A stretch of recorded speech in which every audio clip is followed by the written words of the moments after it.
Padre nuestro, gracias, porque siempre eres bienvenido a esta locación, Señor, porque has nacido de tu corazón y de tu voluntad el que nos reunamos en esta hora, en este tiempo, a esta fecha, Señor,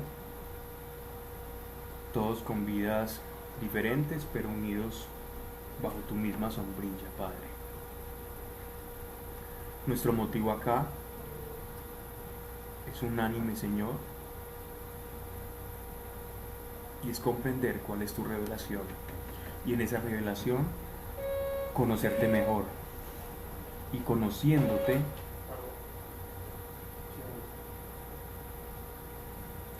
nuestro propósito de vida y amor hacia ti, Señor, va creciendo para que podamos caminar conforme a la palabra, de victoria en victoria y de gracia en gracia.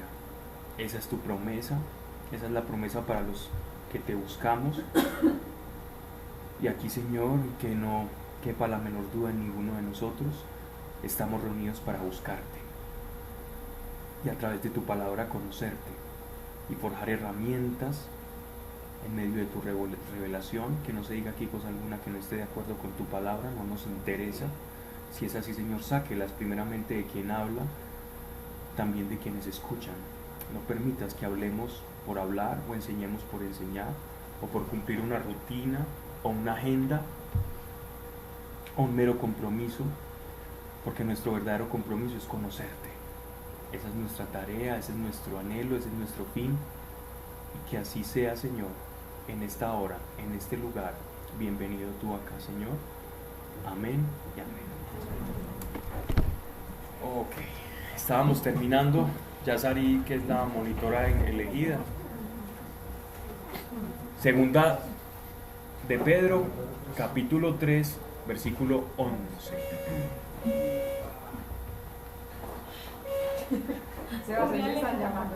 Que conste que ese pitico no es que estamos diciendo una grosería para los que nos estén escuchando, ¿no? ¿Podemos darle un butaquito allá? Le ponemos un butaquito a Alejo allá al lado de él. Sí, con una mandarina para que la. Bien. ¿Alguien de aquí se considera con buena memoria? ¿Con buena? Como selectivo. Camilo. Uy, sí. Memoria fotográfica. Camila peligrosa. Sí, una muy buena memoria. Ok, muy bien. Bien, para reintegrar, porque no tenemos, hace 3 semanas no tenemos este espacio, entonces para recapitular un poquito lo que venía diciendo Pedro en Segunda de Pedro capítulo 3 verso 11. Pedro estaba exhortando a la, digámoslo así, a la iglesia a la que va dirigida su carta con su propia vida. La exhortación en la que él, incluso veníamos hablando desde la primera de Pedro, que es muy posible que él ya hubiese tenido el anuncio de Jesucristo, de su muerte, porque él nos hace entrever acá que su muerte está próxima. Ese pito es que están subiendo más personas. Sí. Cada vez acerca más personas de la partida. Yo creo que hay que pasar lista. Sí, ¿será que debe ser que después de Siempre entrábamos derecho. Lo que pasa es que después de lo que pasó. Sí, yo me acuerdo. Miraban la placa y eso. La placa, Ok. Pongámosle un butaquito a Alejo al lado de allá. Bueno, pero llegaron mariachis, ¿o qué? Y entraron de a uno. Llegaron todo lo último. Entraron en un trencito, en vagones. La procesión que llegó muy tarde. No subió nadie de las últimas 14 Que nos disculpen los que nos están escuchando, es porque están llegando personas con intervalos muy cercanos. Ok, entonces el apóstol Pedro nos venía exhortando sobre su futura muerte, y la muerte también como una entrega total hacia el Evangelio, hacia Dios, y les estaba advirtiendo de una serie de sufrimientos que muy posiblemente ellos iban a experimentar, todos los oyentes de esta carta, y es el advenimiento de los castigos de Nerón, el emperador Nerón, donde ya empieza la gran persecución a la iglesia y los primeros mártires. Bueno, obviamente el primer mártir es el evangelista, ¿cierto?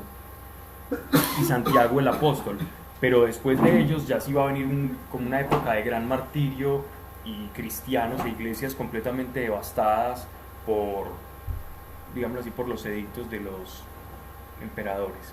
Versículo 11. Pues si todo de este modo ha de disolverse, refiriéndose a la vida y al cuerpo, ¿cuáles debéis ser vosotros en vuestra santa conversión y en vuestra piedad? En la expectación de la llegada del día de Dios, cuando los cielos abrasados se disolverán y los elementos abrasados se derretirán. Versículo 13. Pero nosotros esperamos otros cielos nuevos y otra tierra nueva, en que tiene su morada la justicia, según la promesa del Señor. Por esto, carísimos, viviendo en esta esperanza, procurad con diligencia ser hallados en paz, limpios e irreprochables delante de Él. Y creed que la paciencia del Señor es para nuestra salud, según que nuestro amado hermano Pablo os escribió conforme a la sabiduría que a él le fue concedida. Verso 16. Es lo mismo que hablando de esto enseñan todas sus epístolas, se está refiriendo al apóstol Pablo, en las cuales hay algunos puntos de difícil inteligencia. Ya pueden ver el concepto que se desprendía de Pedro para con el apóstol Pablo. Seguramente muchas personas cuando escuchaban predicar a Pablo lo veían un poco confuso y no entendían y digámoslo vulgarmente, le ponían la queja a Pedro y le decían: nosotros no entendemos eso que Pablo está predicando, o esas profundidades por las que se está metiendo. Venga, entonces él les dice, es lo mismo que hablando de esto enseñan todas sus epístolas, en las cuales hay algunos puntos de difícil inteligencia, que hombres indoctos e inconstantes pervierten, no menos que las demás escrituras para su propia perdición. Entonces aquí hay varios elementos. El primero es que él nos está hablando en el versículo 14 de en el sufrimiento en este mundo lo vamos a tener. Desde que nosotros nacemos estamos supeditados al sufrimiento. El sufrimiento es algo inherente a la naturaleza humana. A la naturaleza humana pues caída. En Edén y en el estado ideal de la creación del hombre no existía el sufrimiento. Con el pecado llega el sufrimiento. Mientras coexistamos con el pecado y con una naturaleza caída, el sufrimiento siempre va a ser parte de nuestra vida, aún seamos los mejores creyentes.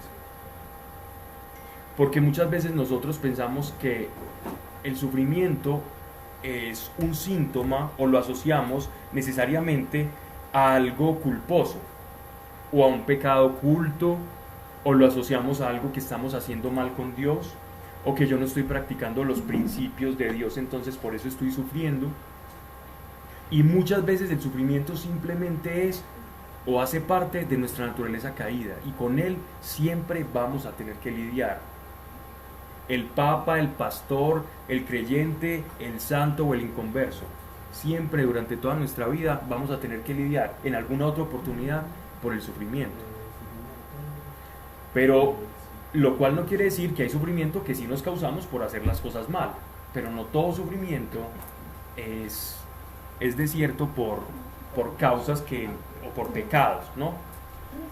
Entonces, ¿qué pasa en esas circunstancias? En ese sufrimiento que no es una consecuencia del pecado, sino que hace parte del propio mundo desobligado en el que vivimos, caído, digámoslo así, ese sufrimiento, ¿cómo se ha de combatir? Es el consejo que está dando el apóstol Pedro en el versículo 14. Por eso, carísimos, que es una expresión muy tierna que utiliza el apóstol, como sabiendo que ya se va a morir, como quien se está despidiendo de la iglesia y está escribiendo que de hecho es lo último que escribió. Por esto, carísimos, viviendo en esta esperanza, ¿en cuál esperanza? Está hablando ya del sufrimiento, de la persecución que va a venir sobre la iglesia. La esperanza de la resurrección. Ajá. Entonces, viviendo en esta esperanza, procurad con diligencia ser hallados en paz, limpios e irreprochables delante de Él. Cuando llegue el sufrimiento, la esperanza de que este mundo es pasajero, de que esto es como una carcasa, de que esto no es lo que nosotros estamos llamados a hacer, que el cuerpo que nosotros tenemos va a ser completamente revitalizado y por el mismo poder que resucitó a Cristo entre los muertos y lo levantó de la tumba al tercer día, ese mismo poder cohabita en cada uno de nosotros. Y asidos a ese poder, entonces en medio del sufrimiento nosotros vamos a poder salir avantes de las situaciones. Miren que rara vez uno utiliza la esperanza en la resurrección cuando está pasando alguna dificultad. Uno lo primero que piensa es que en quejarse o en pedir auxilio divino. Dios, ayúdame, sácame de esta situación. Dios, esto no es justo, sácame, ayúdame. Y nos hincamos a pedirle a Dios esto, pero difícilmente usamos esta herramienta que nos está dando el apóstol Pedro, y es tener paz en esa resurrección, la fe en esa resurrección, como que la esperanza en la resurrección es una herramienta para el sufrimiento inevitable. Bueno, una pregunta. ¿Sí? Después de la segunda venida de nuestro Señor Jesucristo, pues ya cuando estamos en el paraíso, ¿va a haber sufrimiento? No, en lo absoluto. ¿No? O sea, va a ser paz total.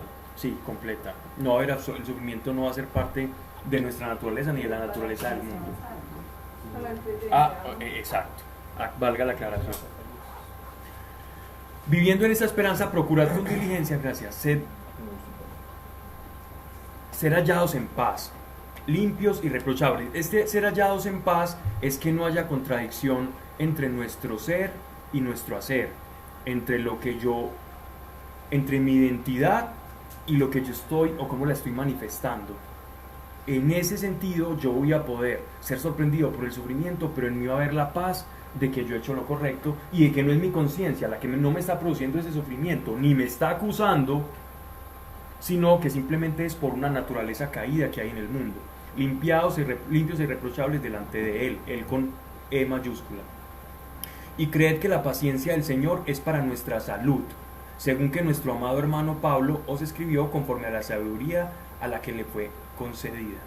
Entonces, esta palabra no la está diciendo el apóstol Pedro por casualidad, y es que comenzó en el primer siglo del cristianismo una burlita de parte de algunas facciones gnósticas, algunos simpatizantes del cristianismo, pero que luego no tuvieron una verdadera conversión, y era como una especie de troleo o bullying o burla que hacían estas personas de la esperanza de la resurrección.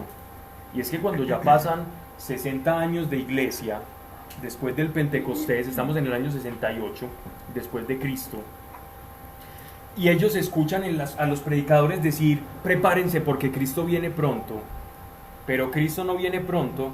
Entonces, en los que son simpatizantes y no son verdaderos creyentes, ¿qué comienza a desarrollarse?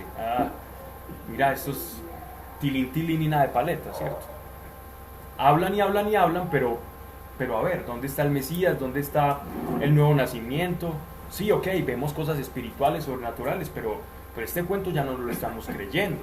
Esto de que Jesús viene pronto, que prepárese, digámoslo así, esa fue como la primera alerta para los no creyentes, simpatizantes, que comenzó a circular alrededor de las iglesias, perturbando la paz y la fe de muchos de los creyentes a los cuales va dirigida esta carta. Entonces, por eso el apóstol Pedro les escribe diciendo esto. Y creed que la paciencia del Señor es para nuestra salud. Es una palabra muy corta que uno lee de paso y de tajo, pero es una expresión muy profunda. Y creed que la paciencia del Señor es para nuestra salud. Es decir,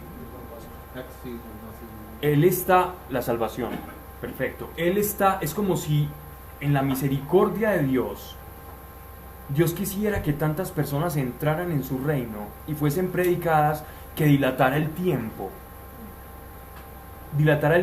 y no hiciera inminente su llegada, su venida, para que más tuvieran el tiempo de convertirse y conocerlo a Él. Entonces es una paciencia conforme a la salud que quiere manifestar en cada uno de nosotros y a que el mundo se arrepienta. Es como la paciencia y la longanimidad de Dios. Ese estado de ánimo que aguanta y que aguanta y que aguanta y que aguanta en relación a Corintios 13. El amor todo lo puede, todo lo sufre, todo lo espera, todo lo cree, no se envanece, no se jacta de sí mismo, etcétera, etcétera, etcétera. Y todas las características y adjetivos correlativos al amor. Entonces, miren esto. Es la paciencia del Señor para nuestra salud la que hace que Jesucristo no venga ya, o que no llegara en ese momento. Él nos está dando la revelación del por qué eso no pasa ya. Él no nos está diciendo, es que es en los tiempos de Dios. No preguntes, es en los tiempos de Dios. No, Él nos está dando la explicación, la razón de por qué los tiempos se dilatan para la venida del Señor. Según que nuestro amado hermano Pablo os escribió conforme a la sabiduría que a él le fue concedida. Claro, en la carta a los tesalonicenses, Pablo ya nos había escrito algo sobre la salvación y sobre la venida del Señor. Entonces muchos quedaron ahí como tambaleando por no haber comprendido, y él por eso dice esto. Es lo mismo que hablando de esto enseñan todas sus epístolas, en las cuales hay algunos puntos de difícil inteligencia que hombres indoctos e inconstantes pervierten, no menos que las demás escrituras, para su propia perdición.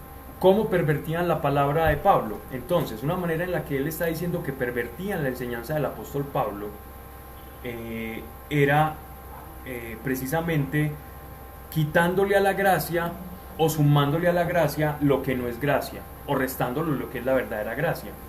Y es que algunos decían que la gracia que predicaba el apóstol Pablo era libertinaje, y otros decían o decían que la gracia que predicaba el apóstol Pablo era una contradicción al Antiguo Testamento. Entonces, por los dos lados atacaron al apóstol que era el abanderado de la gracia, que era el apóstol Pablo, que era el que nos iba a enseñar a nosotros. De hecho, el apóstol, literalmente, que fue encomendado para nosotros, hay alguien aquí judío de nacimiento, judío raso. Nadie, ¿cierto? Entonces, el apóstol que Dios, el apóstol que Dios comisionó para que nosotros fuéramos evangelizados, fue el apóstol Pablo. Él fue el apóstol para los gentiles, y todos nosotros somos gentiles. Pedro, Santiago y Pedro al final de sus días le predicó a los gentiles y caminó de la mano de Pablo, pero en su mayor parte del tiempo Pedro le predicó a los judíos. Santiago le predicó a los judíos también, era el apóstol de Jerusalén. Pero el apóstol que ha de predicarnos a nosotros es el apóstol de la gracia. ¿Ya? Y entonces dice acá, pervertir la gracia para su propia perdición. No dice literalmente la gracia, sino que es a lo que se está tratando el apóstol Pedro. Y aquí hay que tener mucho cuidado, porque él lo dice como que ya el público o los destinatarios de esta carta comprenden las palabras del apóstol Pablo, pero, les recapitulo, se está refiriendo a la gracia. Y es que nosotros debemos tener una correcta interpretación de la gracia. Si nosotros no tenemos una correcta interpretación de la gracia o revelación de la misma, es muy posible que caigamos precisamente en lo que los contradictores del apóstol Pablo caían, y era o el libertinaje, que gracia es que todo me está permitido y que yo me burle hasta de los judíos y me crea superior a ellos porque ellos tienen la ley pero yo tengo la gracia, y que en ese favor yo diga que el pecado no es pecado porque todo es gracia, y que uno no peca porque todo es gracia. O por el otro lado, negar completamente la gracia y querer por ley, por obediencia y por mi propia voluntad ganarme lo que le es a la gracia, o lo que le es afín a la gracia, o lo que solo por gracia se puede conseguir, que es la salvación. Conseguir la salvación por mi esfuerzo personal, por mi meritocracia. Son maneras en las que, o es una línea en la que yo puedo cruzar. Y conozco personas que comenzaron predicando gracia y después terminan en la ley o en la religiosidad. Y es la gracia es como un camino, ¿no? Y es un camino que si tú no estás bien encaminado te puedes desviar y tambalear hacia el lado de la religiosidad, que es la otra cara de la gracia, o al libertinaje. Y el Espíritu Santo tenemos que estar sintonizados con Él para que no estemos a la vera del camino, sea para la ley o sea para el libertinaje, sino sabiendo, ¿no?, que todo nos es lícito, mas no todo nos es permitido. Esa es una excelente definición de lo que es gracia. Y todo con amor. Todo con amor. ¿Qué es el amor? ¿O cómo yo vivo la gracia en el amor? Un ejemplo, por ejemplo, de vivir la gracia en el amor, nos la da Romanos capítulo 14, que lo leímos una vez con Sari, la última clase que tuvimos. ¿Recuerdas? Ese capítulo que leímos era cómo no hacer juicio sobre el hermano. Cómo no hacer juicio sobre el hermano. Entonces, yo puedo vivir mi gracia, pero la vivo con el amor. Y si por el amor hacia el otro me toca hacerme ley, primero está el amor que la ley. Si me toca por el amor hacerme obediente a una ley con el fin de no escandalizar al hermano, por amor me hago ley para no escandalizar. Entonces el principio del amor siempre está por encima de la ley, de la religiosidad, y la gracia se debe llevar con amor. Siempre. ¿Pero en qué sentido? En sentido, por ejemplo, en el ejemplo que ponen acá, una persona que le es escandaloso, para hablar en términos más del Nuevo Testamento, Hechos de los Apóstoles, para unos les era escandaloso que una persona trabajara el día sábado. Ya habían recibido el Espíritu Santo, eran nuevos conversos, de verdad, y cristianos de corazón. Y de pronto llegaba un griego, el apóstol Pablo predicaba, él se convertía, llegaba a una mesa un día sábado en un Shabbat, ¿cierto? Y empezaba y sacaba su langosta y empezaba a trincharla. Y todos esos judíos orando allá con sus gorritos y viendo a ese comiendo langosta a sus anchas, y el hombre sin darse cuenta, ¿cierto? Entonces este que está comiendo langosta está abusando de su gracia y está escandalizando a aquellos que... O sea, que no debería provocar, pues. Exactamente. Entonces, ¿qué debe prevalecer en él? Te sentás con ellos y comes como ellos. ¿Por qué? Porque es primero el amor que eso. Aunque no es que congenie con ellos, pues, en su legalismo, sino que simplemente respete. Exactamente. El apóstol Pablo le llama a esto...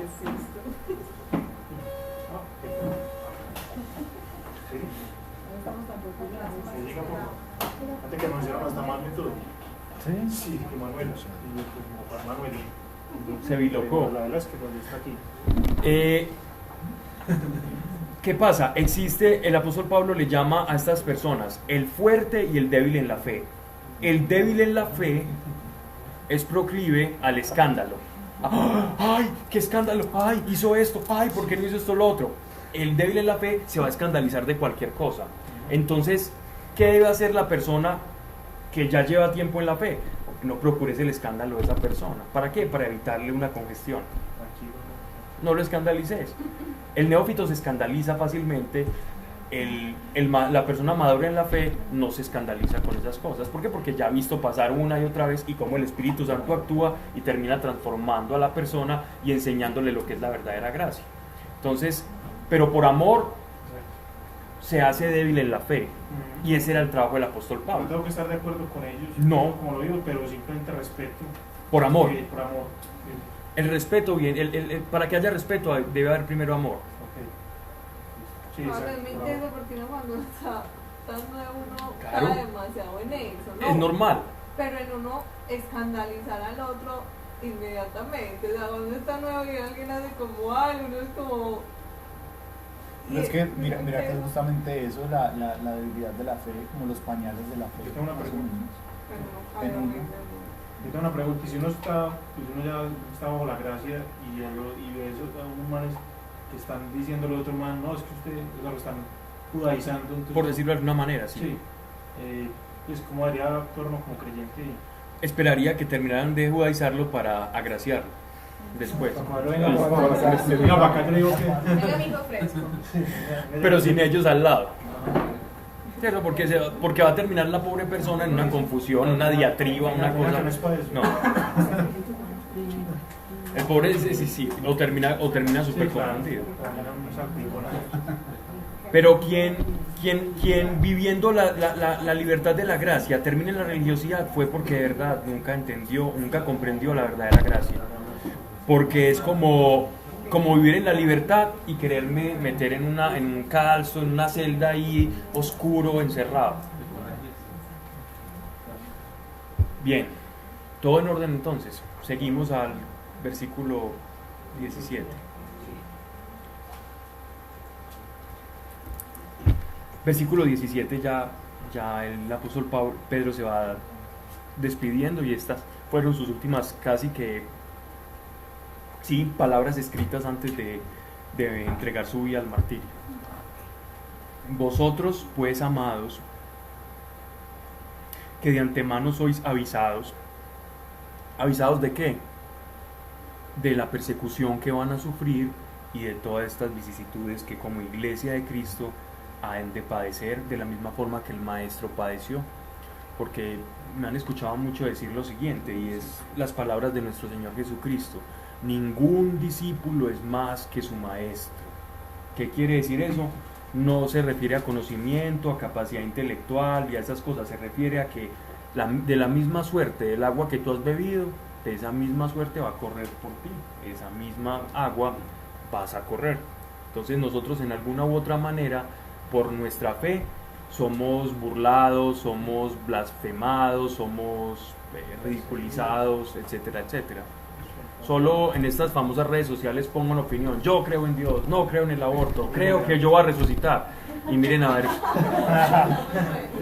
cuántos likes tienen y cuántos comentarios buenos tienen. Creo que voy a resucitar.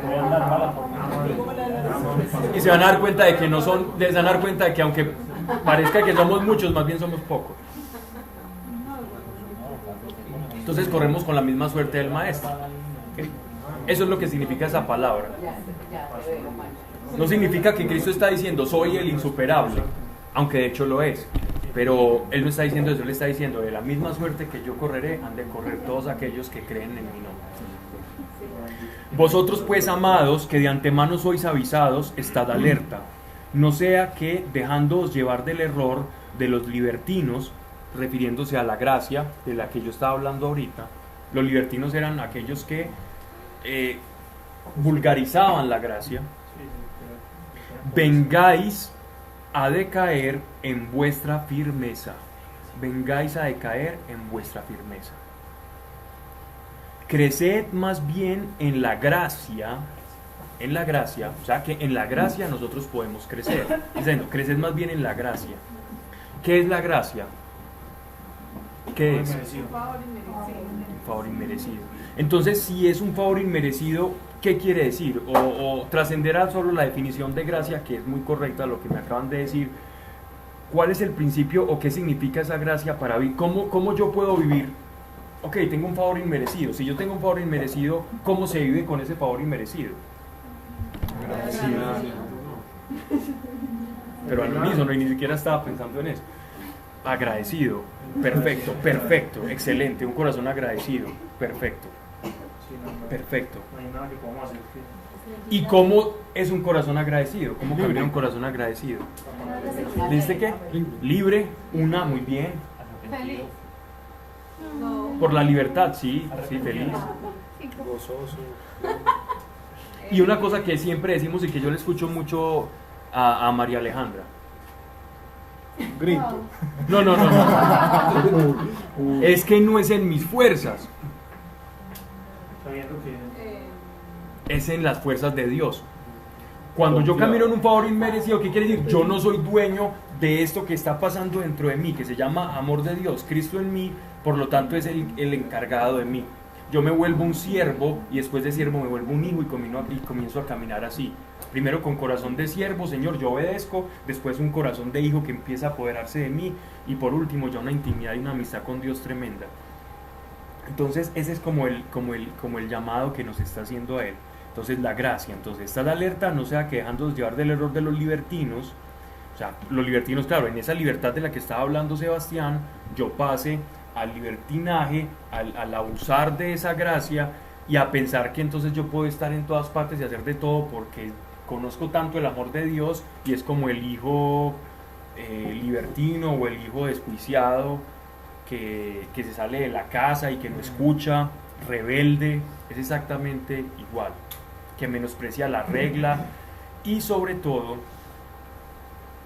la falsa gracia nos puede llevar a perder algo que es un tesoro que nosotros recibimos con el nuevo nacimiento. Y ese tesoro es el temor de Dios. El temor de Dios es a la gracia el contrapeso. Es el polo a tierra de la gracia.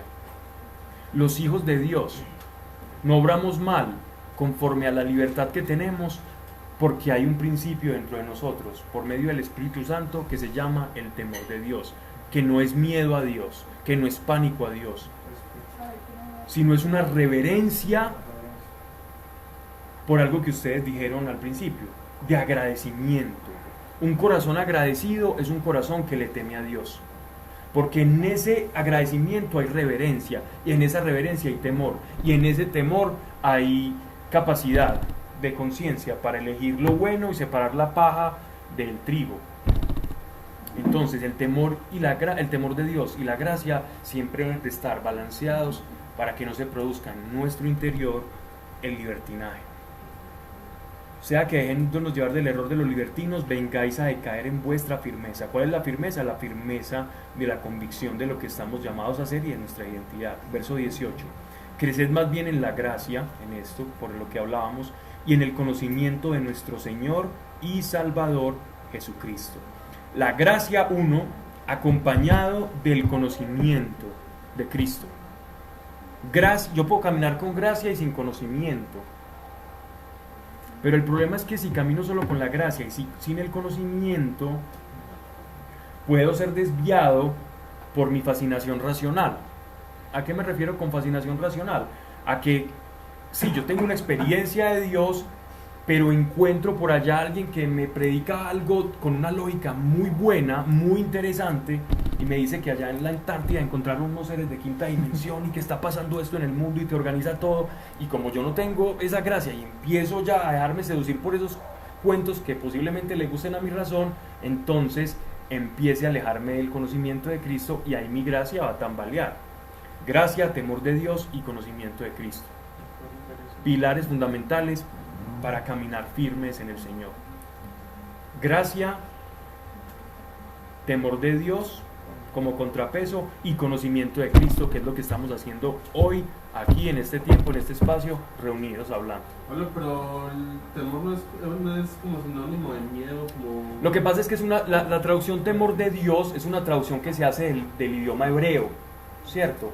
Pero ellos no tenían, el idioma hebreo es un idioma arcaico. ¿Qué quiere decir? No es como el griego que tiene expresiones sobre la expresión y sobre la expresión. Yo les hablaba que en el griego hay 5 definiciones para el amor. No existe, existe el philos, que significa el amor general hacia algo, la pasión, el vínculo que nos hace sentir algo respecto a otra cosa. Pero ellos tenían amor eros, amor filial, amor agapao, ágape. Entonces ellos diferenciaban mucho el amor, pero los judíos, los hebreos, en su idioma utilizaban una sola expresión para muchas cosas, y de acuerdo al contexto, entonces uno tenía que asociarlo. Por ejemplo, en el Génesis dice, y Dios se arrepintió de haber creado al hombre. Y uno dice, un ser perfecto no se arrepiente, porque arrepentirse es hacer algo e intentarse de volver atrás, pesando que hizo algo, ¿cierto? Como que había imperfección.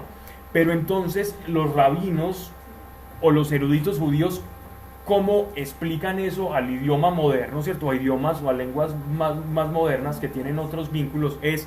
Si ustedes ven en sus Biblias, van a encontrar en una Dios habla hoy, en una latinoamericana, otras versiones de corte un poco más popular, que dicen, y a Dios le pesó en el corazón haber hecho al hombre, es decir, le dolió que su creación se desprendiera, pero la palabra en hebreo es arrepentimiento, porque no existía otra, pero ellos lo utilizaban para la pesadez de corazón, o cuando a alguien le pesa algo que hizo, o le duele algo que hace alguien. Pero ¿por qué sabemos que Dios es perfecto? O sea, porque él... Por lo mismo que te estoy diciendo, es una cuestión idiomática, no de... Ese no es el fondo, precisamente.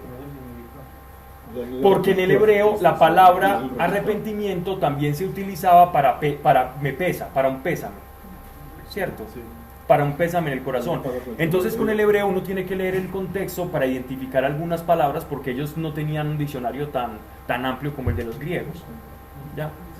Por eso el apóstol Pablo, el apóstol Pablo predicaba en griego por lo general y hacía uso de muchos artificios filosóficos. Hay judíos mesiánicos. ¿Saben qué es un judío mesiánico? Son judíos que creen que Jesús es el Mesías. Hay muchos judíos mesiánicos que rechazan y que tienen sus propias Biblias donde mutilan todas las cartas del apóstol Pablo. Creen en la epístola de Judas, creen en la carta a los hebreos, porque ellos dicen que esa no la escribió Pablo. Creen en el resto, en la de Santiago, en todas las epístolas, pero las del apóstol Pablo no, porque dicen que el apóstol Pablo era un filósofo disfrazado de cristiano, precisamente por su amplio uso del griego. Entonces es esa manera de ver las cosas, y por las cuales Pedro nos está diciendo que a veces las palabras de Pablo son como difíciles de entender, pero era porque él tenía una riqueza conceptual por sus estudios, etcétera, etcétera, y podía dibujar, digámoslo así, la realidad espiritual de esa manera, y por eso Jesús lo escogió para predicarle a los gentiles. Entonces era una cuestión más semántica es una cuestión más semántica que de fondo, ¿no? ¿Estamos? Mariano, vamos. Bien. Temor del Señor no es miedo al Señor, es reverencia que nace de no querer ofenderle, porque conozco su superioridad, su trascendencia y su pureza. La santidad va a dar ese temor y va a dar esa reverencia. Que en ese temor también uno puede sentir el poder de Dios también. Pues. Total. ¿Qué sintió el profeta Isaías y Jeremías en su llamamiento? ¿Qué dijo Isaías? ¿Recuerdan? Ay Señor, ay de mí, que soy hombre de labios impuros. Ezequiel. La santidad de Dios, ante la santidad de Dios, ¿qué sintió? Temor de su impureza. Eso es temor de Dios. Es ese contraste entre el pecado y la pureza. Hay que dimensionar las palabras. Bueno, damos por terminado el libro. Terminamos segunda de Pedro, tercera de Pedro. Miren las palabras con las que se despidió Pedro. Recordemos las últimas palabras de Pedro para que se nos queden clavadas. Esta es la palabra de Dios, y si uno medita, predica, habla, cree, interioriza la palabra de Dios, algo tiene que pasar, porque es la palabra de Dios. Generalmente no lo hacemos y por eso nuestras vidas siguen iguales. Creced más bien en la gracia y en el conocimiento de nuestro Señor y Salvador Jesucristo. A Él la gloria, así ahora como en el día de la eternidad. Amén. Bien, como tenemos por uso, le hemos intercalado un libro del Nuevo Testamento y otro libro del Antiguo Testamento, ¿cierto? Como nos queda ya poco para que se acabe el año, entonces... Una cortica. Exacto.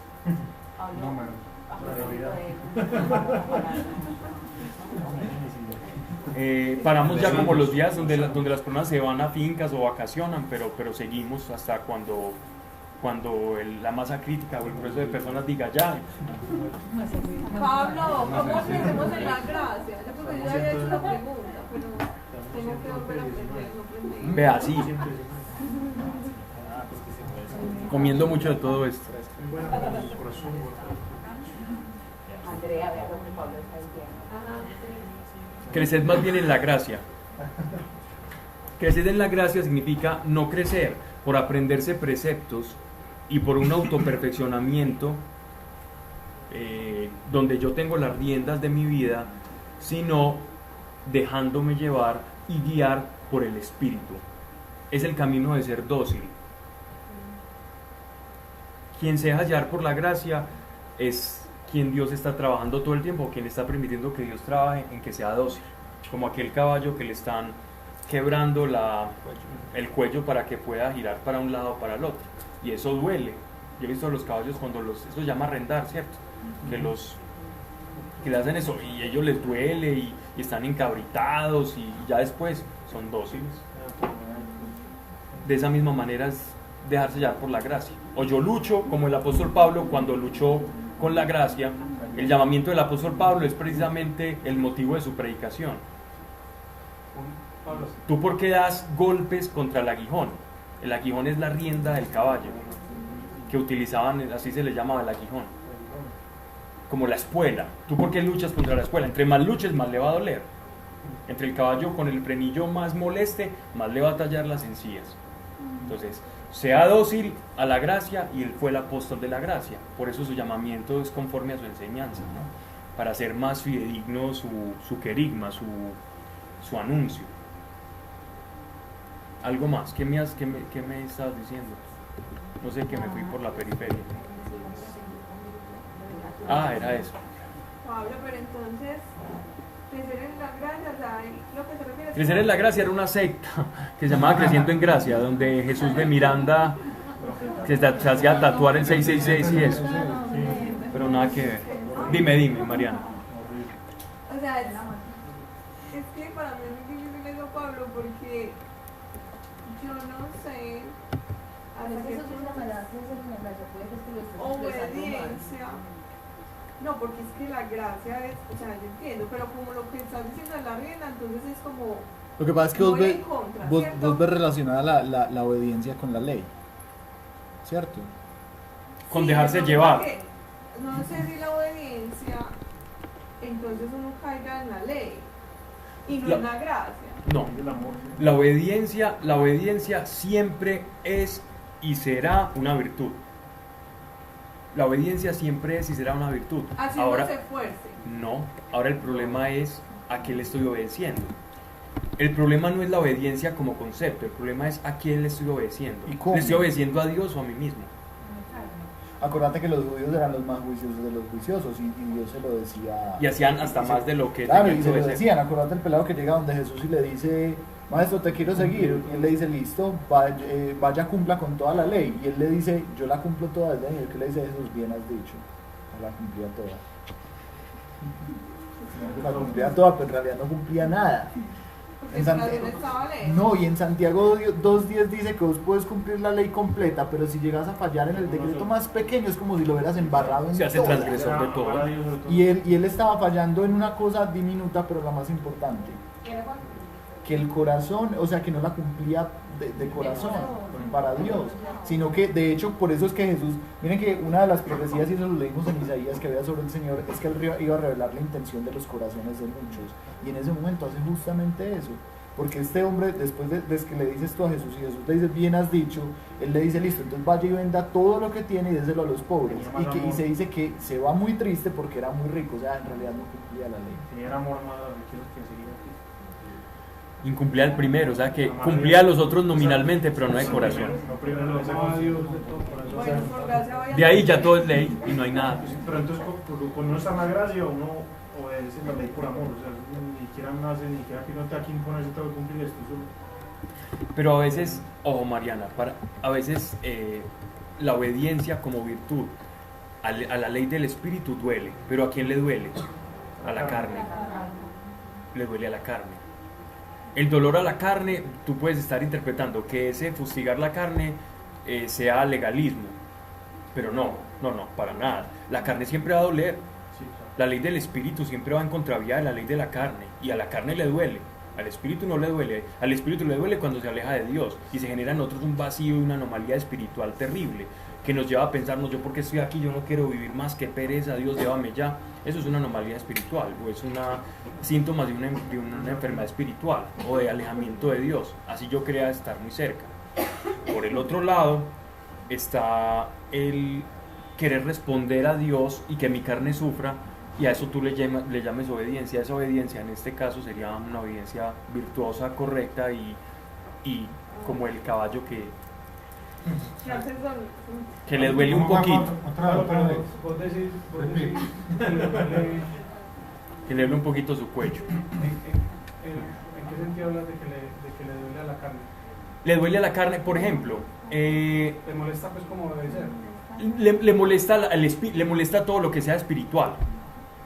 A nuestra carne no le gusta orar. Definitivamente no le gusta orar. Y no son palabras mías, son palabras de nuestro Señor. No le gusta. Y el espíritu está dispuesto, pero la carne no. Cuando ellos se le quedaron dormidos en Getsemaní, sus discípulos. Entonces, cuando ellos se quedaron dormidos, ¿quién se quedó dormido? Su carne. Pero su espíritu de seguro estaba diciendo carne, pero ellos no. Su conciencia se fue para la carne y no se fue para el espíritu. En ese sentido, obedecer sería: Señor, yo voy a negarme a mí mismo, a la carne, y voy a orar contigo y te voy a acompañar en este tormento de Getsemaní. Pablo, y una forma que yo le cuento a Mariana para que puede servir esto, pues yo he vivido, yo he crecido en la gracia a través del fuego. ¿Cierto? Porque el Señor le pone a uno, pues, él le pone a uno el fuego para refinarlo a uno y sacarle la escoria como al oro y a la plata. Claro. Y entonces a mí me pasó alguna vez que yo como que me rendí y dije: Señor, la estoy embarrando, me estás poniendo la candela y mira, de mí no sale no pura escoria y escoria y escoria y escoria. Y ahí como que yo sentí como que Dios me decía: es que yo no te estoy condenando, el que te condena es el diablo. El diablo se pone a tu derecha y te dice: viste, no pudiste, viste, fallaste, viste, la embarraste, viste, no eres capaz, viste, llegó la prueba y la carne te ganó, ¿cierto? Pero Dios dice que no hay condenación en nosotros por medio de Cristo. Entonces en ese momento, pues lo que yo sentí es que Dios me decía: mi gracia te cubre, mi gracia te cubre, puede ir y empiece otra vez de cero, puede ir otra vez y empiece de cero. Y yo digo que eso es fe, y esa fe le agrada a Dios. Entonces de esa manera estás agradando a Dios, y de hecho de esa forma el sacrificio de Cristo ya no es en vano, porque Él lo hizo para eso precisamente. Pero sin irnos a lo que dice Pablo, sin irnos a no te puedo hacer lo que quiero, no te libertinaje, no. Pero hay días donde uno la embarra. Yo tengo días para lo que yo le digo a Dios: Señor, la van a embarrar, la embarrar, y la embarro. O sea, como que prepárate. Allá donde pone el ojo. Y hasta me encomiendo a Dios y le digo: Señor, la van a embarrar, pero entonces Allá me embarraba. no, o sea, Que la embarrada me salga bien. Yo tengo un caso de esos muy tremendo. yo siento ahí el temor de Dios, pero también siento la gracia, también siento como esa gracia, y no es que me esté justificando, no, sino que ya la carne me ganó y ya pues Se durmió en Getsemaní, sí, sin quererlo de verdad. pero yo veo que todo eso es un proceso que Dios, y si uno la sigue embarrando así, de todas maneras Dios te va a seguir poniendo la candela, Es cierto. pero Dios disciplina a sus hijos, Muy bien. pero es un proceso. Incluso, y ya para que digas lo que vas a decir, hay un ejemplo muy bonito de la gracia y el temor de Dios, de lo que estamos hablando, un poco complementando tu ejemplo personal. Y es cuando está nuestro Señor y quien se le acerca, hay una mujer que van a apedrear, a la mujer adúltera, ¿recuerdan? Sí. Nuestro Señor se pone a escribir algo ahí. Algunos dicen que eran los pecados de todos los que estaban ahí, otros que eran los 10 mandamientos. Y el caso es que dice que en este libro de pecado que tire la primera piedra, y toda la gente tira las cosas, pero no a ella, no la lapida, y se van. Y queda nuestro Señor y la mujer sola. Y le dice: ahora ¿quién te condena? ¿Cierto? Yo no te estoy condenando. ¿Quién te condena? ¿Y tus acusadores dónde están?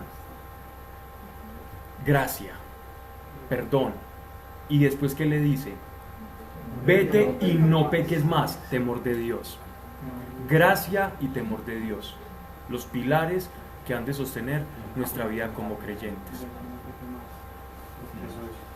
Pablo, incluso, pues ahí hay una cosa bien particular. O sea, la gracia no es una licencia para pecar. Simplemente es, pues, de que nada de lo que nosotros somos o o tenemos nos pertenece, sino es reconocer la presencia de Dios. Una mayordomía interior, sí. Ajá. Pero incluso cuando uno, pues incluso es muy peligrosa ¿cómo se dice? Como la petición de decirle, Señor, yo quiero crecer en la gracia, porque realmente cuando uno le está diciendo eso, es estar expuesto a que uno la va a embarrar. Porque es que es de la única manera, pues en mi opinión personal, en la que uno podría reconocer de que nada de lo que uno tiene, o sea, que nada fue meritorio. Claro. ¿Cierto? O sea, que en medio de que vos la embarras y Dios te bendice, entonces, bueno, pero es que yo, ¿por qué estoy recibiendo tanta bendición? Y no es porque yo lo haya merecido, sino porque ahí es donde entra lo que dices. Claro, Y claro. es esa gracia. Entonces, también uno tiene que ser muy consciente de lo que va a pedir. Porque si uno le va a pedir al Señor, Señor, dame de tu gracia o ayúdame a entender de tu gracia, también es muy peligrosa esa, pues digo yo peligrosa entre comillas. Sí, claro, es como, Señor, dame fe. Ah, ok. Esa, Señor, dame paciencia. Ah, lo pone en un taco de 5 horas. Se hace al aire acondicionado. Igual no pienso. Entre más Pero gracia esas son cosas más valiosas. Sí, seguro. Sí, seguro, yo lo digo a modo de chiste, pero esa es lo que llamamos las oraciones peligrosas. Señor, dame fe. Ok. Ahora probemos la fe que te di. Se está pidiendo, hermano. Sí, esa es la circunstancia. No se nos olvide. Gracia, temor de Dios y conocimiento de Cristo. 3 pilares para llevar una vida sana en el Evangelio. Últimas palabras del apóstol Pedro no podían ser menos especiales. Vamos a retroceder 800 años, 854 años, bueno, más, casi 910 años antes de la última carta de Pedro. O sea, estamos en el búnker del tiempo, por allá debajo de Suiza, en el acelerador de hadrones, y ¡puf! Llegamos acá. En el DeLorean. Vamos al profeta Joel. Joel, el profeta Joel. Muy bonito. Ay, lo citan ahí. Dios es el Señor, significa Dios es mi Señor, Dios es el Señor. Joel. Sí, a menos que sea un Tanakh y le va a aparecer en hebreo y él. Pero es muy chiquito, entonces de pronto lo puede estar pasando ahí por encima. No es el nombre del papá de Superman. Joel. Ya, el gato. Entre Oseas y Amós sale. Sí, es contemporáneo. Bueno, vamos a hablar un poco de las circunstancias de Joel o de los profetas. ¿Okay? Como veo que hay personas ¿quiénes estuvieron presentes cuando leímos el libro de Isaías? ¿Quiénes estuvieron en el libro de Isaías? Todos. Pero lo has leído. Primera vez que no estuvo, no lo sé, Iván. No, en mi casa y no iba a estar. La primera vez que no estuviste solamente El presente tú. ausente. Ah, sí, ¿Quién estuvo en el libro de Daniel y siempre la pensé que estás Qué bien. ¿Quién estuvo en Apocalipsis? En Génesis. Yo. Uy, Cami. Compañera, llegó la Bien, compañera. llegó una amiguita, menos mal. Ella es de su Yo levanté la mano en Géminis. Sí, en Géminis. Eso no lo vi. Yo creo que esto merita. Esto merita.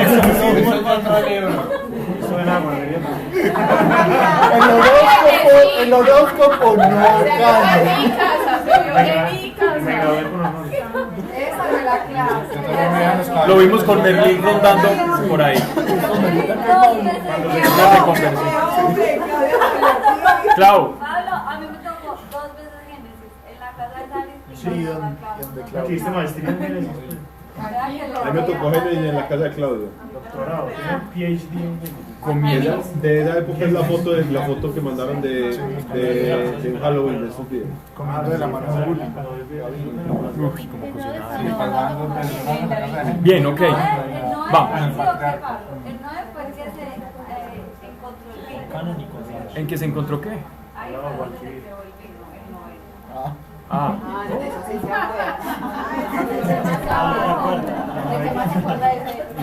¿se acordará de Onán o no? Ok. Bien. Vamos a hablar algo de los profetas, ¿cierto? Como todos estuvieron en Isaías, yo hice una recapitulación de qué es un profeta.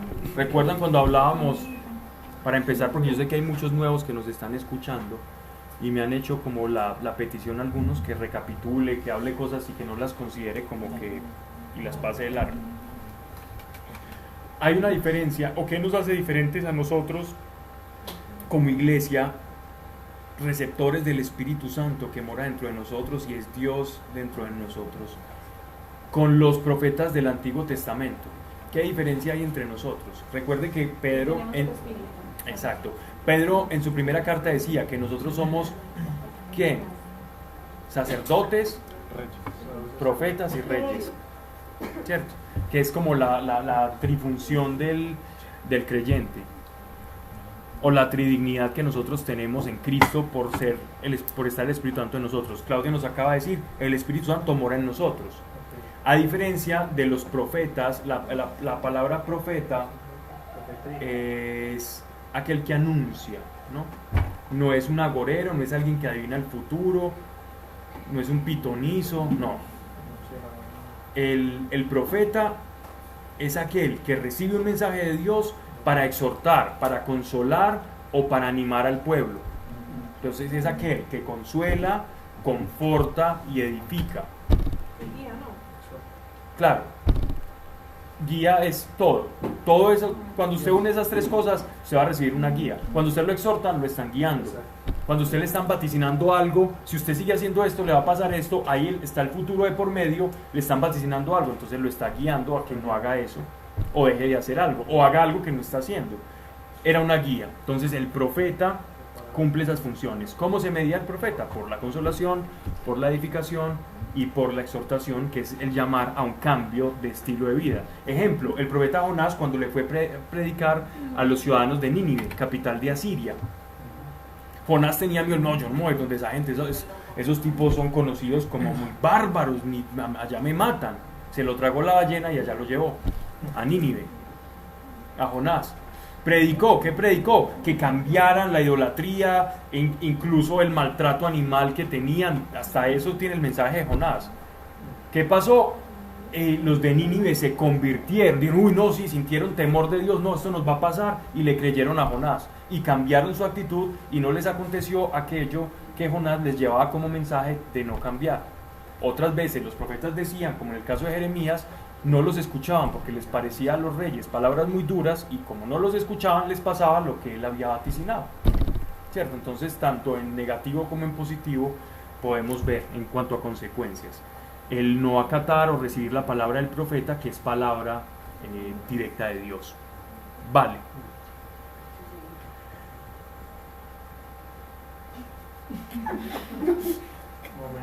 Ustedes van a ver más o menos ahí en el Antiguo Testamento, el último de los profetas, ¿quién fue? Juan el Bautista. Fue Juan el Bautista. El último de los profetas, así esté en el Nuevo Testamento, fue Juan Bautista. Normalmente nosotros contamos 17 profetas, ¿cierto? Entonces contamos los 12 profetas menores, en sus Biblias van a ver 12 profetas menores, y la palabra menores no es por trascendencia o importancia, ojo. Cuando escuchan, es que es un profeta menor, el menor no es por su trascendencia o importancia. La expresión profeta menor o el término se utiliza para lo largo y ancho de sus escritos, lo vasto de sus escritos. Entre más escriba, profeta mayor, menos escriba, profeta menor. ¿Cómo? No tiene que ver con que la relación sea más importante o no, sino con el grueso de su predicción, ¿no? De su predicción, no, me equivoqué el término, perdón. De su contenido, con la extensión de su contenido. Por eso se llama profetas mayores. De hecho, Hay dos de los profetas más grandes, que son Elías y Eliseo, que no fueron profetas escritores, sino que están en un texto histórico, que es Crónicas y Reyes. Entonces no son precisamente conocidos por su escritura porque no lo hicieron, sino que otros escribieron lo que ellos decían. En este caso, entonces vamos a hablar de un profeta Joel, son 3 capítulos, por lo tanto, entra en el contexto profeta menor, entra en eso, cabe ahí, por la extensión de su predicación. Sí, dale, tranquilo. Pues otra cosa, pero lo que me causó curiosidad, cuando Jesús se transfigura, que aparecen Moisés y Elías, tiene un significado. La terminación de la ley, ¿cierto? Moisés es la ley y Elías es los profetas. Es por una razón muy simple. Dentro de la, digámoslo así, dentro de la educación judaica, rabínica, de todo niño que cumplía 12 años, era de lo primero que se enseñaba. 1, la ley de los testigos. 2, que cuando usted se hacía, cuando usted le hacían el bar mitzvah, cuando usted lo circuncidaban y lo declaraban que ya usted es sacerdote de Dios en sentido figurado, no levita, sino como ya usted tiene que, el hijo mayor responde por toda la casa, usted es sacerdote, ya usted no depende, su educación ya no depende de sus padres, la educación en la ley, sino que depende de usted mismo. Entonces ya el niño empezaba a estudiar por sí mismo la Torá. Entonces, esa expresión para ellos en ese momento, de lo primero que se les enseñaba era que era un juramento que ellos tenían que hacer ante el Tanaj, que es el libro judío, consta de 2 partes. La Torá es solo el Pentateuco, el Tanaj es profetas, algunos salmos, algunas palabras y liturgia, y el Antiguo Testamento. Entonces les hacían el juramento ante 2 testigos. 1, la ley, o sea, el Pentateuco, y 2, los profetas. Era como ese juramento ante esos 2 testigos. Jesucristo en la transfiguración, cuando se transfigura y aparecen Moisés y Elías, Moisés era representación ¿de qué? Exacto, de la ley. Y Elías de los profetas. Entonces, delante de los 2 testigos, los apóstoles reconocieron, aquí están los 2 testigos. Él estaba diciendo, yo soy el Mesías, y se transfiguró. Yo soy quien digo ser. ¿Y por qué no apareció ahí? No, porque eran conocidos la ley por antonomasia, Moisés. En ese momento no había muerto Juan el Bautista. Sí, ya. ¿Quién es el profeta por antonomasia? Elías. ¿Y quién es el dador de la ley? El que le dio la ley, Moisés. Ahí está, las 2 cabezas del Tanaj judío. Por excelencia, por principio. Ok. La pregunta es muy buena. Esa pregunta es muy buena. Esa que hizo Alejandro. Porque eso tiene un sentido. Eso no es, sí, porque se aparecieron ellos 2 y ya, no.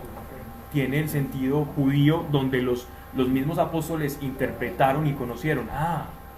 Es que es la ley y es los profetas que están confirmando que Él es el Hijo de Dios. Y Dios Padre, pues.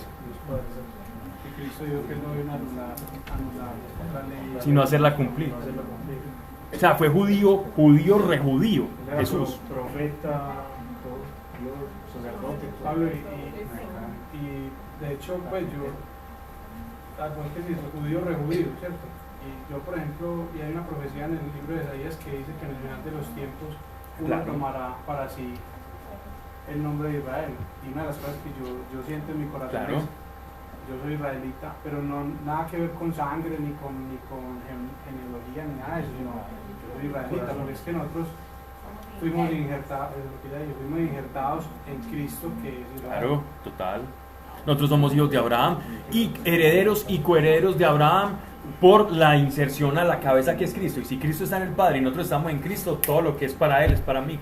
De hecho, la resurrección que fue para Cristo es para nosotros, que es mucho más grande que todas las promesas de Abraham. Porque Abraham le dijo, sí, yo haré que tu parentela tenga esto, esto y esto, pero no le dijo que iba a resucitar. de entre los muertos. Esa revelación llegó después. La resurrección de los muertos era algo que podía pasar, pero la resurrección por el Mesías fue algo completamente nuevo de revelación de Cristo. Y en virtud de eso, todas las promesas se hacen pequeñitas, como dice el apóstol Pedro y Pablo, con el hecho de que vamos a ser transformados y que lo vamos a conocer al tal cual, y por la esperanza en la resurrección, que nosotros hablábamos en oportunidades anteriores, que nosotros como creyentes se nos olvida y estamos pensando siempre en la verdad, y seamos honestos, estamos pensando siempre en carro, casa y beca, todo el tiempo, usando las promesas de Dios, y bien hacemos, no está mal hacerlo si es correcto, pero siempre estamos pensando en carro, casa y beca, pero cuando pensamos en la resurrección. Y si vemos nosotros la predicación apostólica, toda versa sobre la resurrección y sobre la esperanza en la resurrección, y nosotros siempre tenemos la esperanza sobre un montón de cositas de nuestra vida que se nos resuelvan, pero la esperanza en la resurrección como poco, es algo como muy lejano, como que no atañe, no nos toca, y es lo más grande. y es lo más grande. O sea, nuestra esperanza es en lo más poco y no en lo más grande. Nuestra alegría es en lo más poco de esta tierra y no en lo más grande imperecedero que vamos a tener. Pero si no tiene miedo a morir. ¿Cómo? Si no tiene miedo a morir. Con mayor razón. Con mayor razón. Mayor razón hay esperanza. Con mayor razón, esa esperanza, hay que asirse a esa esperanza, porque no vas a morir. Ya estoy tranquilo, ¿sabes? Porque la palabra muerte no existe. Estoy con el Señor, dormiré. De hecho, por ejemplo, en el judaísmo no se decía que una persona moría, sino que dormía.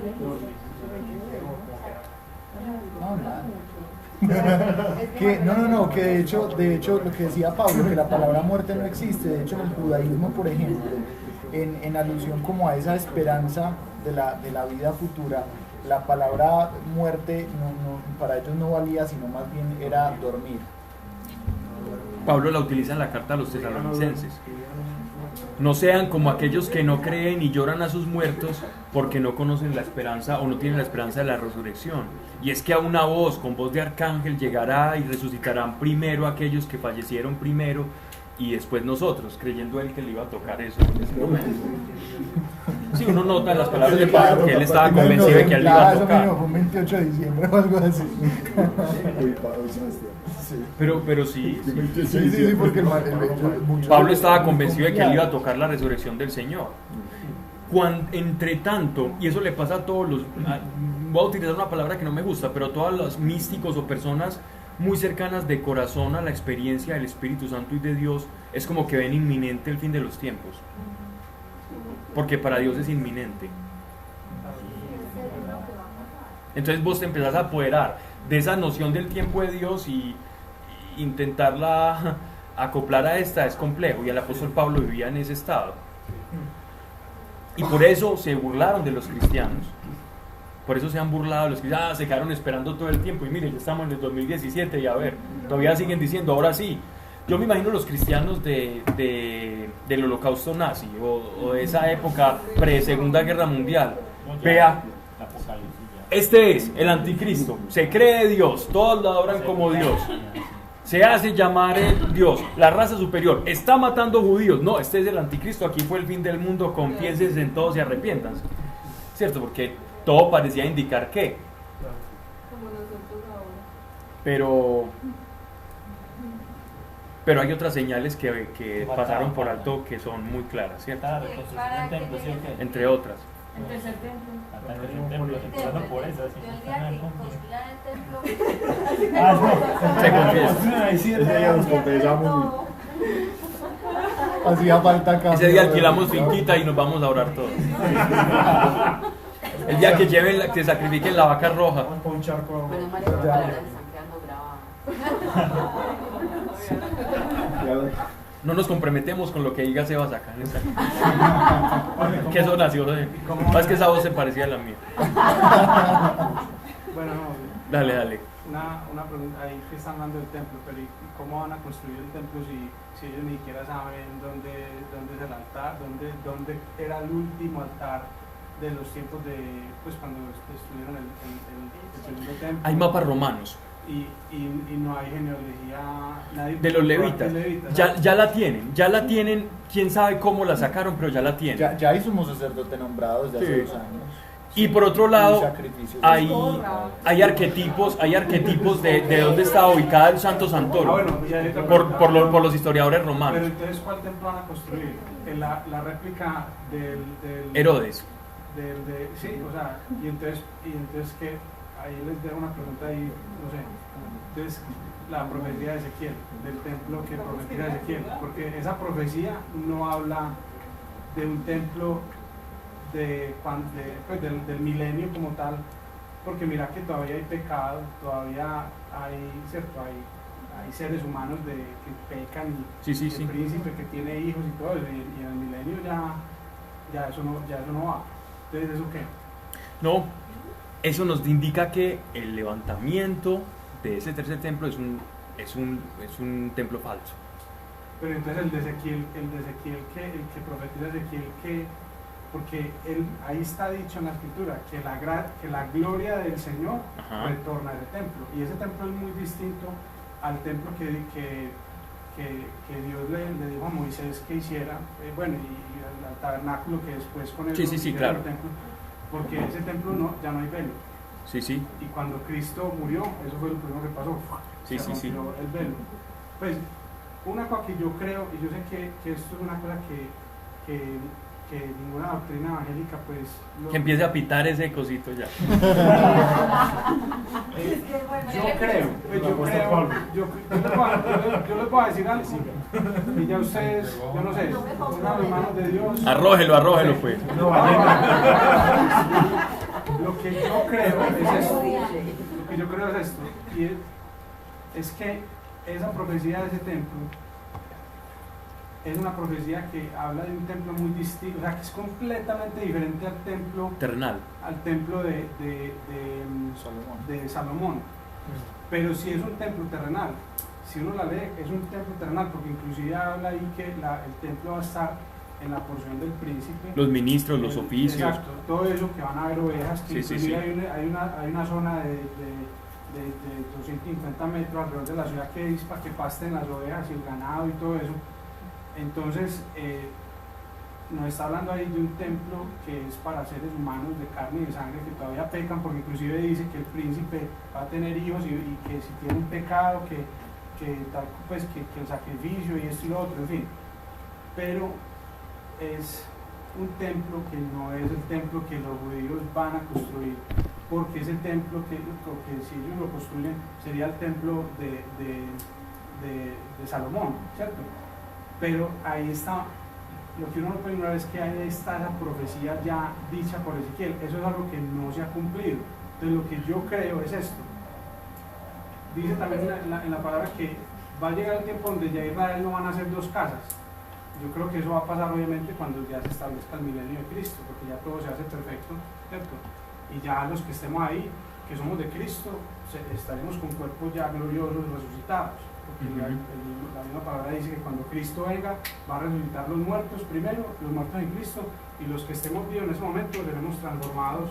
Sí, una metamorfosis. El milenio arranca ya con nosotros, con cuerpos que ya no pecan, y sí, habrán naciones de carne y sangre y todo eso, todavía el remanente, pero nosotros los de Cristo estaremos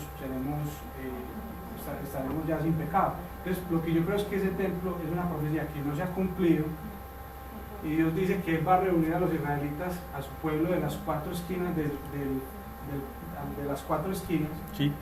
Y yo lo que creo en mi corazón es de que Dios va a coger nos va a coger a nosotros, pues yo digo que Él me va a tocar, o no sé, sino que a nosotros los israelitas, como decía ella, injertados, y nos va a poner en nuestra propia tierra, y ahí vamos a estar en ese templo, y ahí va a ser el lugar de resguardo nuestro, porque cuando llegue dice en Ezequiel que y para unificar la medicina, por ejemplo, serán de los árboles, de las hojas, por ejemplo, y que será una nación pobre y humilde, pero que todas las riquezas de Jacob serán restablecidas, y que habrá abundancia de ganado y ¿cierto? O sea, habrá todo lo necesario. Y en los tiempos de la tribulación, cuando nos marca, pues si los que estén en Babilonia, ¿cierto? En el mundo, si son marcados por la bestia, ya no son de Cristo, y entonces nosotros los que estemos en ese momento Dios nos va a poner en un lugar de resguardo y no vamos a estar en tribulación. En la tribulación, vamos a estar en nuestra propia tierra y ahí va a estar el templo de Dios. Y yo digo esto es porque es que la escritura de Ezequiel dice, la gloria de Dios va a volver ahí.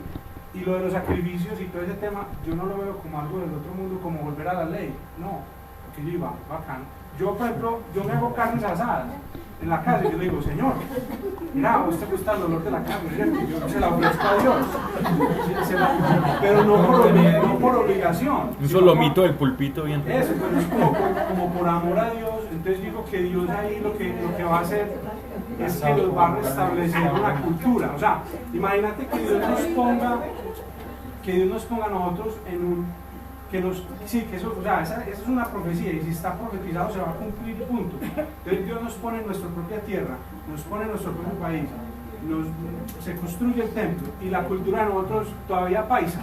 No, paisa, ¿por qué? O todavía porque detrás de todas las naciones, los que vengan de Uganda, entonces que de Uganda, o los americanos, entonces que no, como americanos. Como en grupitos. No, la cultura, ¿cuál va a ser? La cultura que está ahí escrita en el libro de Ezequiel. Nosotros en vez de celebrar fiestas paganas, nosotros celebramos las 3 fiestas de las que habla ahí el libro de Ezequiel y lo hacemos no por obligación, no porque estemos obligados, sino porque en vez de celebrar Halloween, nosotros celebramos la Pascua. Bien, les propongo que después de nosotros vamos a leer Joel, que nos va a llevar, son 3 capítulos, ¿cierto? Después de Joel estudiamos la carta de Judas, que tampoco es muy larga y tiene que ver con Isaías, con Joel un poquito y con Pedro, con Primera de Pedro. Son cartas que se asocian y que llevan el mismo hilo. Y les propongo que una vez leído eso nos vamos a Ezequiel. ¿Parece? Nos vamos a Ezequiel, a escudriñar Ezequiel, que es muy interesante, desde el llamamiento que tiene el profeta, que es hermoso, hasta el mensaje que da y algo que nos va a ayudar a entender también las profecías. Es algo que hablábamos cuando leíamos Apocalipsis, ¿cierto, Sebas? cuando leíamos Apocalipsis, y era la capacidad de mirar al profeta como aquel que ve tras un caleidoscopio, ¿cierto? Que la profecía es como un prisma que abarca presente, pasado y futuro, y ver cómo la profecía puede tocar tantos ámbitos, tanto para las personas oyentes del mensaje contemporáneas al profeta, como el alcance incluso mucho más allá de lo que el mismo profeta podía vislumbrar, pero que nos queda ahí. Un ejemplo de un caleidoscopio profético, eso es un término mío, pero para hacerme entender, es Mateo 24. Si uno lee la profecía de nuestro Señor cuando habla del fin de los tiempos, en Mateo 24 está hablando de la destrucción del templo del templo de Salomón en el año 70 por Tito. Está hablando de la persecución de la iglesia y la destrucción de Jerusalén. Está hablando también del fin del mundo. Está hablando digámoslo así, en términos escatológicos. Entonces, ¿cómo una profecía puede abarcar tantos puntos? La de Joel también. Vamos a ver aquí en Joel, por ejemplo, un caleidoscopio profético. O la palabra de Dios que penetra el presente, el pasado y el futuro, cuando él habla del Espíritu Santo que se va a derramar sobre toda carne, que era una palabra que para el judío inmediato significaba el destierro, cuando ellos iban a volver del cautiverio de Babilonia, de Nabucodonosor, que llegaba el rey Darío y los libertaba, y llegaban allá y otra vez iban a recibir como el Ruach HaKadosh, el Espíritu Santo sobre ellos. Y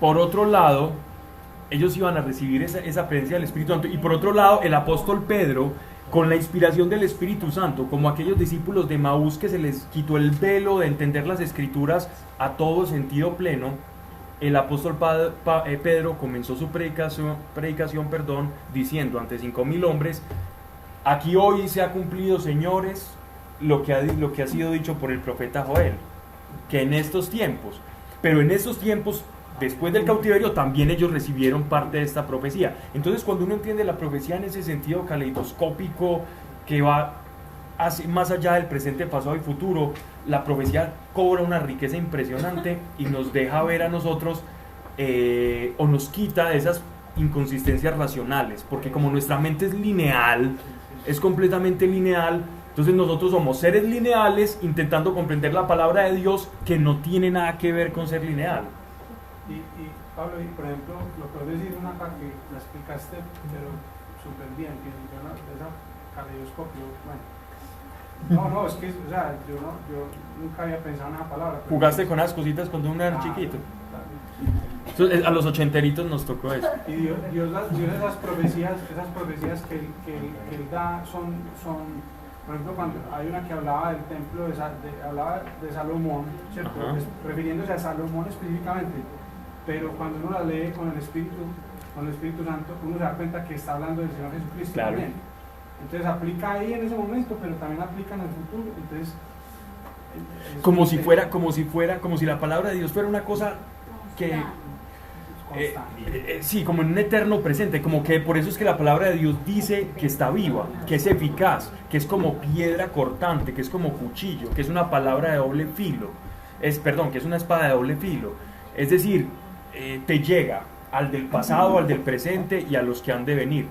De hecho, cuando uno lee el libro apócrifo de Enoch, que por cierto los etíopes lo tienen como libro canónico, Enoch no el libro Enoch completo, sino los primeros 10 capítulos. Los otros, olviden los que así aparezcan en el libro de Enoch. Esos capítulos fueron escritos mucho tiempo después y son de muy dudosa procedencia. Yo al principio los tenía en mi alta estima, ya después estudiando me di cuenta que habían sido añadidos. Pero los primeros 10 capítulos sonó el pitico. Bueno, solo voy a decir esto. El caso es que es para que empecemos con el libro de Joel. El caso es que empieza diciendo: y esta profecía le servirá a muchas generaciones después de lo que yo escribo. Para ellos va dirigida, ni siquiera para los que estaban contemporáneos, para muchos después. ¿Y quiénes eran? Nosotros. Cuando uno lee el libro de Enoch, los primeros 10 capítulos, entiende muchas cosas de misterios espirituales. Bueno, pero hay que leerlas con mucho cuidado igual. Bien, sigamos. Hay muchos falsos, hay como 3 libros falsos de Enoch y después de los 10 capítulos hay unos que fueron añadidos sobre añadidos y son inventos y artificios humanos. Bien, muy bonitos, que uno dice wow, muy bonitos, pero cuando uno ve que no son fidedignos, así se digan verdad y sean bonitos, sáquelo. Que una verdad así sea, o una mentira muy bonita es peor que una verdad que sea muy terrible. Bien, entonces estos profetas son, digamos que son 12 menores y 4 mayores. ¿Okay? Uno de los menores es nuestro querido amigo, sin contar a Juan Bautista, que sería el 17. Pero estamos hablando del Antiguo Testamento, ¿cierto? Está este señor Joel. Joel predicó en el reino de Judá. Según lo que escribe, él estaba en el reino de Judá antes de que se produjera la catástrofe de Asiria sobre el reino de Israel, sobre el reino dividido, ¿cierto? Entonces él está predicando como una voz en el reino de Judá. Por cierto, Joel fue de los primeros profetas, o el primero que empezó a escribir. Fue el primer profeta escritor. El libro que se le atribuye a Joel fue escrito por su puño y letra. El texto, el libro de Joel, fue escrito por él mismo. ¿Okay? Estamos hablando de 862 años más o menos antes de Cristo. 835, 860 antes de Cristo. ¿Okay? Palabra del Señor dirigida a Joel, hijo de Petuel. Oíd esto, oh ancianos, prestad oído todos los habitantes del país. ¿Sucedió esto en vuestros días o en los días de vuestros padres? Contádselo a vuestros hijos, y vuestros hijos a los suyos, y sus hijos a la generación venidera. Lo que dejó el Gazam, lo devoró el Arbe, lo que dejó el Arbe, lo devoró el Yelec, lo que dejó el Yelec, lo devoró el Hasil. Son palabras o términos hebreos para referirse a los familiares de la langosta, ¿cierto? Entonces aquí en el hebreo moderno no coincide con estas palabras que están escritas acá. Solo la de langosta o grillo o saltamonte. Es más bien, la palabra más exacta no es langosta sino saltamonte, pero es que una langosta es un saltamonte que ha mutado 5 veces. Ellos sufren una serie de transformaciones, sufren 5 transformaciones hasta que se convierten amarillas.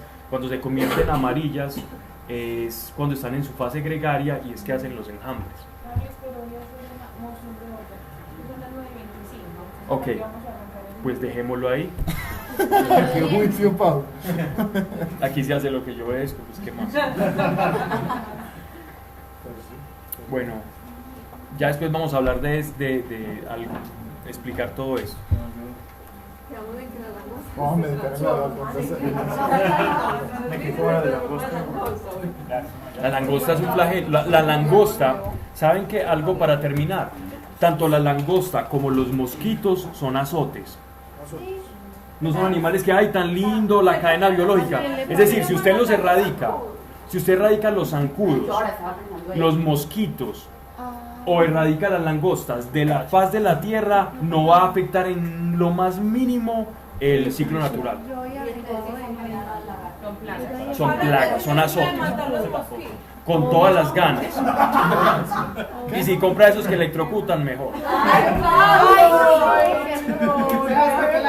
Perdón por mi sinceridad, pero son plagas y son azotes. Son consecuencias del pecado. ¿Cómo? No maten las lagartijas. Pero no son las langostas de agua. Ya estás preocupado, ¿ok? Esas son azotes, pero para esto. Creí playa.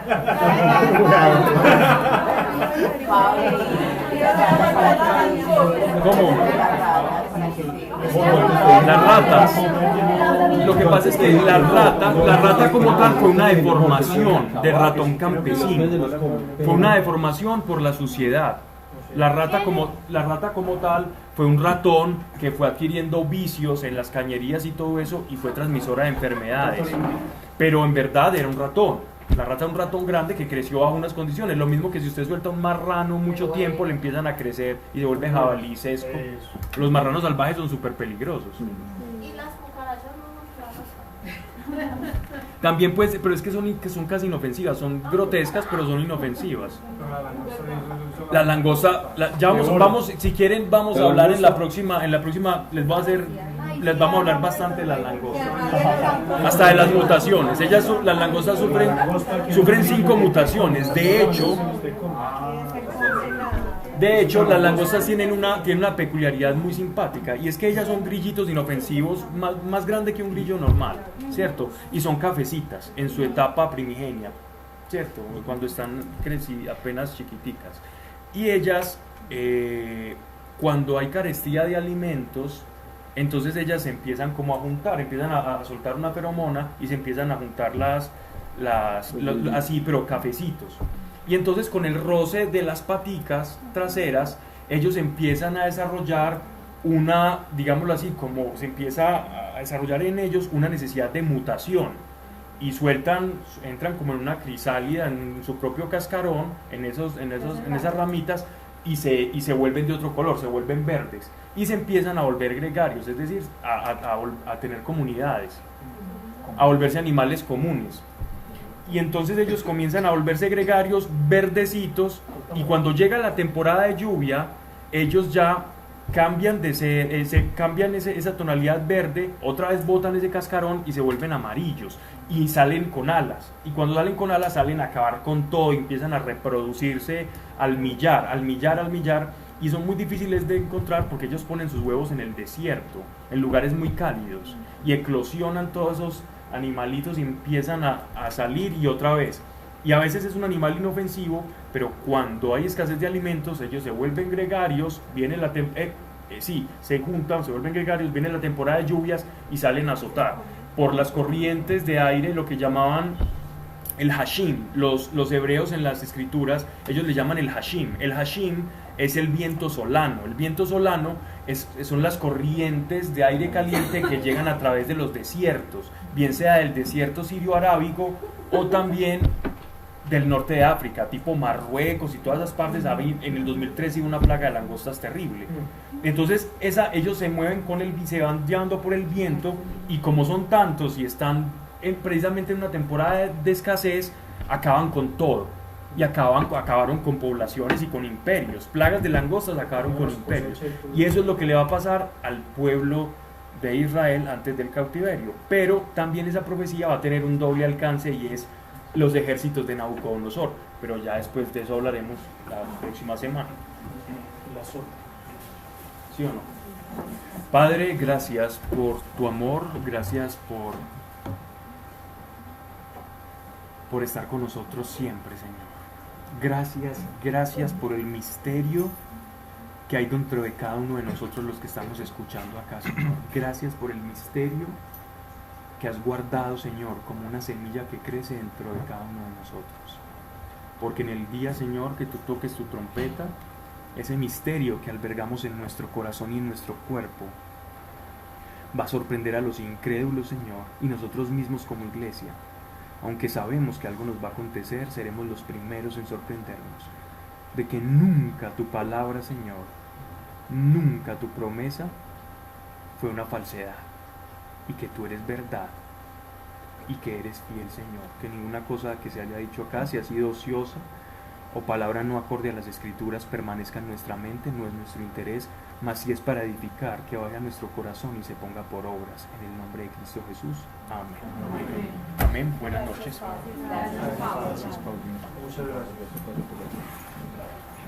Hoy les de 3 capítulos, terminamos la verdad muy rápido. Vamos a llevar